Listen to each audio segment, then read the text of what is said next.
Hi. ఈరోజు mega అభిమానులందరికీ చాలా పర్వదినం. మాకు సంక్రాంతి, దీపావళి, దసరా కంటే కూడా చాలా ఇష్టమైన పండగ. ఎందుకంటే మా మెగాస్టార్ చిరంజీవి గారు బర్త్డే ఈరోజు. ఈ సందర్భాన్ని తీసుకొని నేను ఒక విషయం షేర్ చేసుకుందాం అనుకుంటున్నాను. లాస్ట్ మంత్ డిసెంబర్లో ఒక ఇన్సిడెంట్ జరిగింది. ఆ ఇన్సిడెంట్ ఏంటంటే, మన టాలీవుడ్ పిఆర్ఓ లక్ష్మీ నివాస్ అని ఒక అతను ఉన్నాడు, నా ఫ్రెండ్.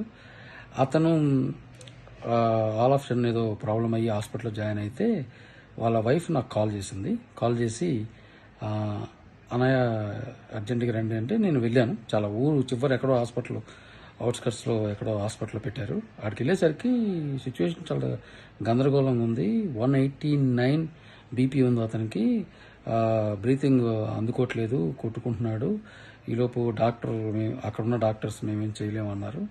అక్కడ మొత్తం అంతా చీకటిగా ఉంది, అట్మాస్ఫియర్, ఐసీయూ. నేను వెళ్ళేసరికి వాళ్ళ వైఫ్ ఏమందంటే, అన్నయ్య మీరు ఏదో చేయండి అంటే నాకు అర్థం కాక నేను మా జర్నలిస్టుల అసోసియేషన్కి ఫోన్ చేస్తే వాళ్ళు ఓకే అర్జెంటుగా అపోలో తీసుకొచ్చేయని చెప్పారు.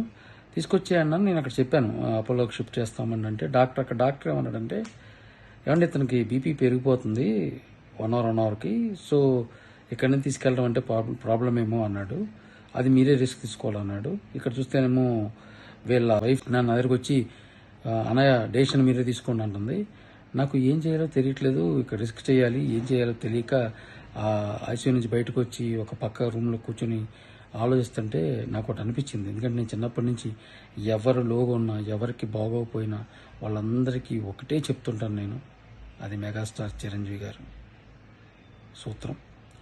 అది గుర్తొచ్చింది. ఇక ఇమ్మీడియట్గా ఏమాత్రం ఆలోచించకుండా అందరినీ బయటకు పంపించేసి ఐసీయూలో అప్పటికే చాలా హెవీగా బీపీ ఉంది. నేను వెళ్ళి నివాస్ చెప్పాను, నివాస్ ఇప్పుడు చిరంజీవి గారు కాల్ చేశారు, నివాస్ నెట్టి పరిస్థితిలో అపోలోకి షిఫ్ట్ చేయండి, మొత్తం నేను చూసుకుంటాను, ₹1 కూడా ఎవరు ఖర్చు పెట్టద్దు, నేనే మొత్తం చూసుకుంటాను, నివాస్ ఆరోగ్యంగా బయటికి రావాలి అని చెప్పారు. దానికోసం నన్ను పర్టికులర్గా ఇక్కడ పంపించారు అని చెప్పాను. అంతే సార్, ఇట్స్ ఎ మిరాకిల్. మీరు నమ్మరు, 189ది 151 బీపీ, 151, 150, 149కి వచ్చింది. వచ్చేసరికి చాలా హ్యాపీ, రిలాక్స్ అయిపోయి అవునా అన్న, నిజంగా చిరంజీవి గారు చెప్పారన్నా అన్నాడు. ఎస్, చిరంజీవి గారు చెప్పారు, చిరంజీవి గారు నిన్ను అర్జెంటుగా షిఫ్ట్ చేయమని చెప్పారు అంటే ఏమాత్రం ఆలోచించకుండా డాక్టర్ చెప్పి నేను అపోలోకి షిఫ్ట్ చేశాను. సరే, అపోలోకి షిఫ్ట్ చేసిన తర్వాత అపోలో దగ్గర నేను వెళ్ళంగానే డాక్టరు, అక్కడ ఎమర్జెన్సీలో ఉన్న డాక్టరు, ఎవరండి అంబులెన్స్ బుక్ చేసి పంపించింది, అసలు బుద్ధుందా, అసలు ఎలా బతికాడండి అతను అన్నారు. నేను షాక్, ఎలా బతికాడేంటి, అదేంటి సార్ ఏమైంది అంటే, ఆక్సిజన్ మాస్క్ ఉంటుంది కదా, అక్కడ అంబులెన్స్ వచ్చేటప్పుడు మాస్క్ పెట్టలేదంట నివాసంకి. మాస్క్ లేకుండా, విత్ ఆక్సిజన్ లేకుండా అతను, ఆక్సిజన్ లేకుండా అంటే అది మనం పెడతాం కదా, అది లేకుండా అతను అపోలోకి వచ్చాడు. అపోలోకి వచ్చిన తర్వాత షాక్ నేను, మాస్క్ లేకుండా వచ్చాడా అని. వచ్చిన తర్వాత రికవరీ అవుతున్నాడు, అక్కడి నుంచి షిఫ్ట్ చేశారు. అక్కడి నుంచి తర్వాత మళ్ళీ నెక్స్ట్ డే ఎవ్రీడే నేను హాస్పిటల్కి వెళ్ళడం జరిగింది. వెళ్ళిన ప్రతిసారి ₹1 కూడా కట్టక్కర్లేదు, నీకు ప్రాబ్లం లేదు అంటే, అతనికి ఇన్సూరెన్స్ ఉంది, అది అతనికి తెలియదు. ఇన్సూరెన్స్ నేను క్లెయిమ్ చేయించాను. ₹1 కూడా కట్టక్కర్లేదు, నీకు ప్రాబ్లం లేదు, చిరంజీవి గారు చూసుకున్నారు, మొత్తం అంతా చూసుకుంటున్నారు, చిరంజీవి గారే చూసుకున్నారు దగ్గరుండి అని చెప్పేసరికి 3-4 డేస్లో అతను రికవరీ అవ్వడమే కాకుండా మాట్లాడుతూ చాలా హ్యాపీగా, డాక్టర్స్ కూడా అన్నారు, సార్ వచ్చినప్పుడు చాలా ప్రాబ్లంగా ఉంది, ఇతను ఏమైపోతాడని భయం వేసింది మాకు. ఎందుకంటే నాకు లంగ్స్ చూపించారు, రివ్యూలో చూపించినప్పుడు చెప్పారు, మొత్తం వైట్ అయిపోయిందండి, కష్టం అన్నారు. కానీ 4-5 డేస్లో అతను జనరల్ వారు షిఫ్ట్ చేశారు, చాలా హ్యాపీగా మాట్లాడుతున్నాడు. అన్నయ్య నిజంగా చిరంజీవి గారు చెప్పారు రా అని చెప్పి నేను వాటికి ప్రతిరోజు వెళ్ళినప్పుడు అలా చిరంజీవి ఇదే చెప్తూ ఉన్నా. ఎందుకంటే వాడికి సంజీవిని చిరంజీవే, చాలామందికి చిరంజీవే సంజీవిని, అంత ఇది చెప్పాలి నాకు అనిపించింది. యాక్చువల్ డిసెంబర్ నుంచి అనుకున్నాను, కానీ సరే అకేషన్ లేదు మనకి ఎందుకు లేని, కానీ ఇప్పుడు అకేషన్ వచ్చింది, అలాంటి సందర్భం వచ్చింది కాబట్టి చెప్తున్నాను. ఖచ్చితంగా మా పిఆర్ఓ నివాస్ని బతికించింది ఏ మెడికల్ కాదు, చిరంజీవి అనే మాట, ఆయన మీద మాకున్న అభిమానం అది బతికించింది. అన్నయ్య మీకు హ్యాపీ బర్త్డే మరొకసారి.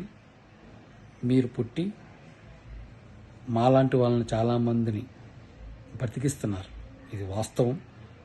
నేను ఇప్పుడే చెప్పిన ఎగ్జాంపుల్ అదే పర్ఫెక్ట్ ఎగ్జాంపుల్. ఇది ఇలాంటి చాలా చూశాను నేను. అందుకని నేను ఎవరికైనా ప్రాబ్లం వచ్చినా నేను మీ గురించి చెప్తుంటా. చిరంజీవి గారు ఎలా ఎదిగారు, చిరంజీవి గారు ఎలా ఉన్నారు, ఆయన ఫ్యాషన్ ఏంటని చెప్తుంటా. చాలామంది రికవర్ అయ్యారు, నాకు తెలుసు అది. కానీ ఈరోజు షేర్ చేసుకోవాలా. కానీ ఈరోజు షేర్ చేసుకోవాల్సిందంటే వాడు ఇప్పుడు నివాస్ అనేవాడు నేనే చిరంజీవికి పిచ్చ ఫ్యాన్ అని ఫీల్ అవుతుంటా, నెంబర్ 1 అని. వాడు నాకంటే ఇంకొక మెట్టు ఎక్కువే నాకు అనిపించింది. అందుకే షేర్ చేసుకున్నాను. ఎందుకంటే చిరంజీవి అంటేనే బతికించడం, చిరంజీవి అంటేనే బతికించడం. అంటే ఒక సంజీవిని. అది నాకు నిజంగానే లాస్ట్ డిసెంబర్లో నాకు కనిపించింది. ఎందుకంటే డాక్టర్స్ చేతులు ఎత్తేసారు, ఆల్మోస్ట్ కష్టం అని చెప్పేశారు. బట్ ఎక్కడో నాకే నమ్మకం ఉంది, చూద్దాం అనుకున్నాను. ఎక్కడో దేవుడిని ప్రేర్ చేశాను తప్ప ఏం అనుకోలేదు. ఇంకా ఒకటే అనుకున్నాం, లక్కీగా వాడు వచ్చాడు. నేను మనం చెప్పాను కూడా, అరే ఏదో ఒక రోజు బాస్ దగ్గర తీసుకెళ్తాను, ఖచ్చితంగా షేర్ చేసుకుందాం అని చెప్పాను. బట్ అది కుదరలేదు. అది చిరంజీవి అంటే power of name. That is the power of name. Megastar Chiranjeevi గారికి హ్యాపీ బర్త్డే.